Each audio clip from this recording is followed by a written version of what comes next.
Exercice 2. On considère le sous-ensemble E de M3R défini par E, c'est l'ensemble des matrices M, X, Y, Z qui s'écrit sous forme X, Y, Z, 0, X, Y, 0, 0, X, X, Y à partir de R3. Pour montrer que E est un sous-espace vectoriel de M3, muni de l'addition et de la multiplication par un scalaire. Détermine une base de E plus point et sa dimension. On considère les matrices suivantes. X, Y et Z. La famille X, Y, Z est-elle une base de E plus point? N'oubliez pas de vous abonner, de faire des likes et partager avec vos amis. Merci. Ici, E est différent de l'ensemble vide parce que si on prend X égale Y égale 0, Z égale 0, donc E3, la matrice nulle, E3, appartient à E. Soit MX, Y, Z et M', X', Y', Z', deux éléments de E. Alpha, bêta, deux éléments de R. Donc, alpha.mxyz plus bêta mxyz. Donc, on remplace la matrice mxy par sa valeur et la matrice mx'y'z par sa valeur. Et on trouve à la fin qui est égal à la matrice mx alpha x plus bêta x'. Donc, alpha y plus bêta y', alpha z plus bêta z'. Et ceci, sur le diagonale, c'est la même chose. Alpha x plus bêta x', alpha x plus bêta x', ici alpha y plus bêta y', alpha y plus bêta y', ici alpha z plus bêta z'. Donc ça appartient à E.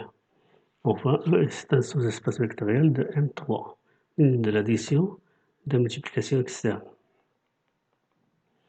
Donc voici la matrice MXY est un élément de E. Donc MXY, Z s'écrit sous forme XY, 0X, Y, 0, 0. Donc on va essayer de subdiviser cette matrice-là,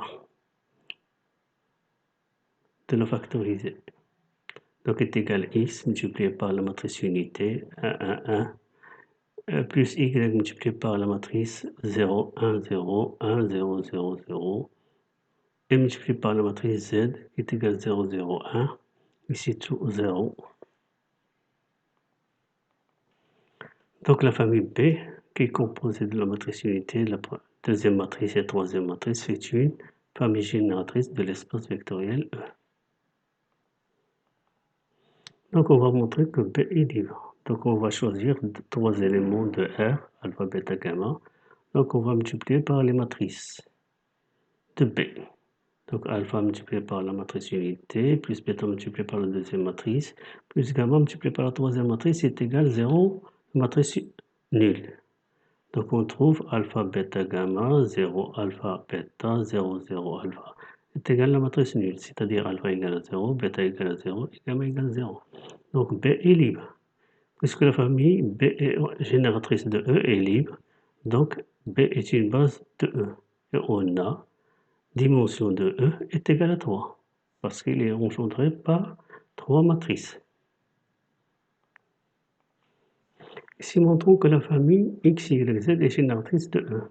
Il suffit de montrer qu'il existe alpha, bêta, gamma de R tel que M, X, Y, Z est égal à alpha X plus bêta Y plus gamma Z.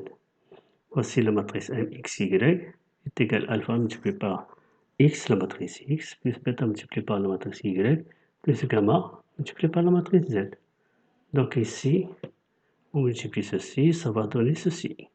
Mx, Y, Z, 0, X, Y, 0, 0, X. Ça donne moins alpha plus bêta plus 2 gamma. Ici, c'est moins alpha plus 2 gamma. Ici, moins alpha plus bêta plus 2 gamma. Ici, 2 alpha moins gamma. Ici, 2 alpha moins gamma. Ici, 4 bêta. 4.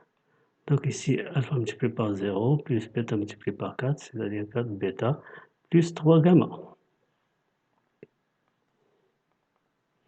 Donc on obtient x est également alpha plus bêta plus 2 gamma, y égale à 2 alpha moins gamma, et z égale 4 bêta plus 3 gamma.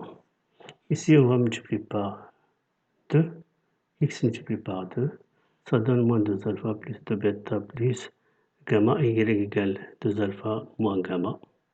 Donc, on va ajouter les deux. On va faire la somme. Donc, 2x plus y égale 2 bêta plus 3 gamma. Si on ajoute 2x plus y. On va ici, on a z est égal 4 bêta plus 3 gamma. Donc, on va retrancher z moins ceci, moins 2x, moins, donc est égal 2 bêta. Donc, est égal 1 demi z moins 2x moins y. Donc, on a calculé bêta. Et de cette égalité, on va calculer gamma. Et de cette égalité, puisqu'on a calculé gamma, on va calculer alpha. Donc, on obtient alpha est égal 7 sur 6z, moins 11 sur 6y, moins 14 sur 3x, et bêta égale 1 demi, z moins 2x, moins y, et gamma égale 1 tiers, z moins 4x, moins 2y. Donc, on a calculé alpha, et bêta et gamma en fonction de x, y, z. Ils sont uniques. On a trouvé une unicité. Donc, la matrice MXY s'écrit en fonction de grand X, grand Y, grand Z. Donc, la famille XYZ engendre l'espace vectoriel E. Et puisque ici, dimension de E, c'est 3, donc XYZ est une base de E.